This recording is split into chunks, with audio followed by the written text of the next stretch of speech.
श्रीस्तनाभरणं तेजः श्रीरङ्गे शयमाश्रये चिन्तामणिमिवोद्वान्तमुत्सङ्गे अनन्तभोगिनः नमः श्रीरङ्गनायक्यै यद्भ्रूविभ्रमभेदतः ईशेषितव्यवैषम्यनिम्नोन्नतमिदं जगत्।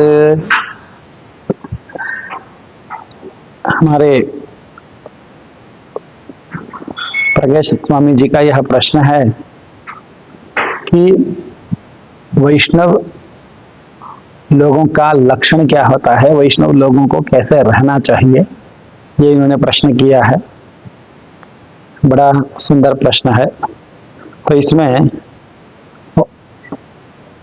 वैष्णव अधिकारिक अवश्यापेक्षितम ऐसा कह करके परम वैष्णव आचार्य श्री लोकाचार्य स्वामी जी महाराज ने परम कृपा करके हमें वैष्णवों के लक्षण को बताया है। वैष्णव अधिकारी को कैसे होना चाहिए। सबसे पहले तो यह है, कोई भी अधिकारी हो, कोई भी अध्यात्म का अधिकारी हो, सबके लिए एक बात चाहिए, क्या कि देह में, शरीर में आसक्ति न हो। सबसे पहले तो यही चाहिए। यही देह में आसक्ति जब तक रहेगी तो किसी भी अध्यात्म के मार्ग में वो अधिकारी नहीं है। और उसका लक्षण ही यही है कि आसक्ति का त्याग, देह के अनुभव के योग्य जितने भी पदार्थ हैं, बाहरी पदार्थ, आंखों को सुंदर दिखे, कानों को सुंदर सुनाई दे, माने भोग्य सुनाई दे, आंख के भोग के लिए, कान के भोग के लिए, चर्म के, अपने त्वचा के भोग के लिए, जिह्वा रसना के भोग के लिए, मन के ही भोग के लिए जितने भी बाह्य पदार्थ हैं, इन बाह्य पदार्थों में जो हमारी आसक्ति है, संग है, उस संग को हम वासना के साथ त्याग कर दें। अब ये कैसे त्याग होगा? फिर उस विषय पे हमारा मन जाके चिपके ही नहीं, इस तरह से उन विषयों को हम छोड़ दें। जिस प्रकार जब हाथ में कोई बम लेके बैठा हो, फटने वाला है, और उसको उसके हितैषी बोल दे, देख तेरे हाथ में तो बम है, छोड़ दे उसको, तो उसने फेंक दिया तुरंत, फिर जाके पकड़ेगा क्या? नहीं पकड़ेगा उसको। फेंक दिया तो फेंक दिया, भगेगा उससे।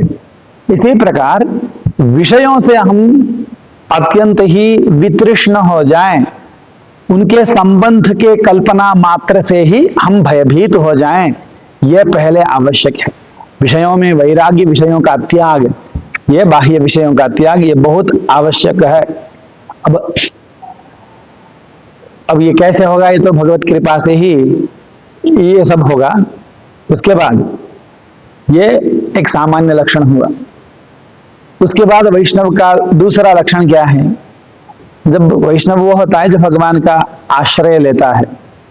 न चलती भगवत पदारविंदात, किसी भी चीज के लिए, अपनी रक्षा के लिए भगवान के चरणारविंद से टस से मस नहीं होता है, डगमगाता नहीं है। तो जो मैंने अपने आचार्य की कृपा से भगवान के श्री चरणों को पकड़ा है, उसको छोड़कर मेरा शरण कोई नहीं है। ऐसा रहना चाहिए। ये नहीं कि भगवान के चरणों को भी मैंने पकड़ा है और ये भी मेरे रक्षक होंगे, इनसे भी मैं कुछ लाभ प्राप्त कर सकता हूं, उनसे भी कुछ मुझे मिल जाएगा, ऐसे इधर से उधर से ऐसे ढुलमुल स्थिति नहीं होनी चाहिए। वो पक्का वैष्णव नहीं कहलाएगा फिर। तो वैष्णव अधिकारी को यह चाहिए कि केवल दूसरों न कोई, मारारी गिरिधर गोपाल दूसरों न कोई, मेरा जी का भजन है ना, मेरे तो गोपाल ही हैं, कोई दूसरा है ही नहीं। तो ये निष्ठा वैष्णव अधिकारी को होना ही चाहिए। और ये होना चाहिए कि मेरे तो भगवान ही मेरे शरण है, बस ये विश्वास से मैं तो रह गया। लेकिन मुझे जो फल चाहिए कि भगवान का नित्य कैंकर्य चाहिए, भगवान के उस कोहबर कुंज में नित्य सेवा चाहिए, अथवा नित्य निकुंज में, निवृत्त निकुंज में नित्य सेवा चाहिए भगवान की। श्री वैकुंठ में भगवान की नित्य सेवा चाहिए। कोई भी अपने भाव हो, जानकी जी हैं, परम इष्ट भगवान हैं रामचंद्र, तो कोहबर कुंज की सेवा चाहिए। कृष्णचंद्र वृंदावन विहारी अपने इष्ट हैं, वही अच्छे लगते हैं, तो वृंदावन के निकुंजों में, अंतरंग निकुंजों में सेवा चाहिए, नित्य अत्यंत अंतरंग कैंकर्य चाहिए, ये इच्छा हो सकती है। कैसे मिलेगा? वो बड़े बड़े योगियों को, बड़े बड़े देवों को, वो सब मन से भी उसकी कल्पना नहीं कर सकते। किसके? उस कैंकर्य की मुझे मिल जाए, ऐसा कैंकर्य नहीं कर सकते। विधि शिव सनकाद्यै ही ध्यातुम अत्यंत दूरम, ध्यान के भी लिए, कल्पना के भी लिए बहुत दूर है भगवान का कैंकर्य, वो अंतरंग कैंकर्य। उसको हमें, वो हमें मिलेगा क्या? इस प्रकार हम डरे नहीं। हमें यह होना चाहिए कि भगवान इतने कृपालु हैं कि वो ऐसी कृपा की बाढ़ बहा देंगे कि हमारे पर्वत के समान पाप भी उसमें डूब जाएंगे, बह जाएंगे। तो हमें उस भगवत कृपा पे पूर्ण विश्वास करके रहना है कि हमें भगवान अपने कोहबर कुंज की सेवा, श्री जानकी जी, श्री जी अपने निकुंज की सेवा कैंकर्य अवश्य ही प्रदान करेंगी। यह हमें विश्वास रहना चाहिए, परम धैर्य रहना चाहिए। और धैर्य है, भगवान देंगे, यह धैर्य आ गया मन में भगवान की कृपा से, वैसे आता नहीं, आ गया मान लीजिए। धैर्य आने के बाद यह नहीं होना चाहिए कि मुझे भगवान जब देना हो दे ही देंगे, जब फल सिद्धि होनी हो तब हो जाए, ऐसा शांति से नहीं रहना चाहिए। उसमें यह होना चाहिए, उसमें वैष्णव अधिकारी में यह होता है, होना चाहिए बोल के अपने से करने से नहीं होता है। भगवान की कृपा से ऐसी भावनाएं उत्पन्न हो जाती है। कैसी भावना? की कब मिले, कब मैं उस निकुंज में पहुंचूं, कब कोहबर में पहुंचूं, कब शेष शयन के पास में पहुंचूं, ऐसा भाव मन में रहनी चाहिए, छटपटी मन में रहनी चाहिए। और जब तक हम इस शरीर के साथ इस संसार में हैं, तब तक भगवान के गुण के अनुभव, भगवान के कैंकर्य के अनुभव, भगवान के लीलाओं के अनुभव से ही समय बिताना चाहिए। समय बिताने के लिए संसार के अनुभव से समय कभी नहीं बिताना चाहिए, क्योंकि ये बहुत फिसलन वाला रास्ता है संसार का रास्ता। बहुत इसमें बड़े बड़े महान लोग भी इसमें फिसल जाते हैं, तो हम क्या चीज हैं? कुछ भी नहीं। तो इस मार्ग में कभी भी, संसार के मार्ग में हमें उतना चलना नहीं चाहिए। हमारा कालक्षेप हो, हमारा समय यापन हो, काल यापन हो, तो किसमें होना चाहिए? या तो भगवान के गुणों का अनुभव करें, या भगवान के चरित्रों का अनुभव करें, या महाभागवतों के गुण चरित्रों का अनुभव करें, या भगवान के सीधे अथवा भागवतों की सेवा करने लग जाएं। तो इसमें ही हमारा कालक्षेप होए, इससे बहुत कल्याण होता है। अब ये नहीं कर सकते हैं तो भगवान से ये प्रार्थना करनी चाहिए कि जो इन गुणों से युक्त हैं, संसार के विषयों से विरक्त हैं, भगवान में अत्यंत निष्ठा है, भगवान को छोड़कर किसी को अपना शरण मानते नहीं हैं, भगवान अवश्य कृपा करेंगे, ये पूर्ण विश्वास है। और कब पूर्ण कृपा मिलेगी, ये त्वरा भी है।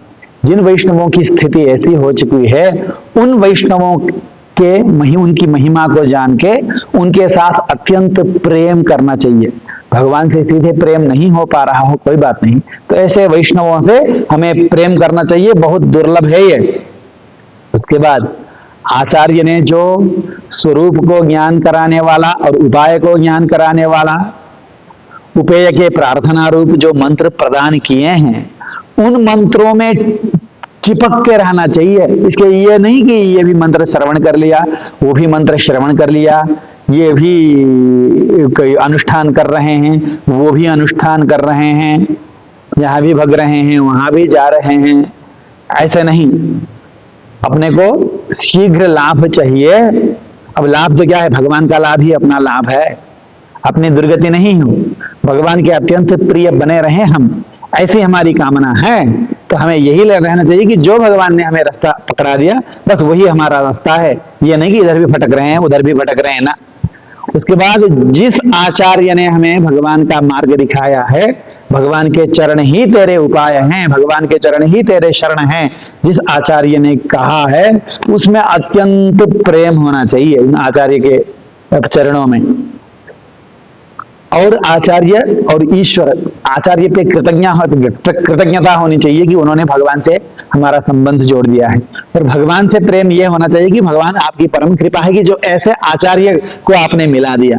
तो भगवान से, भगवान के विषय में भी कृतज्ञता ज्ञापन करते रहना चाहिए, आचार्य के विषय में भी कृतज्ञता ज्ञापन करते रहना चाहिए। तो वैष्णव अधिकारियों का यह सामान्य लक्षण है। श्रीमते रम्यजा मातृ मुनीन्द्राय महात्मने श्रीरंगवासिने भूयान नित्य श्री नित्य मंगलम।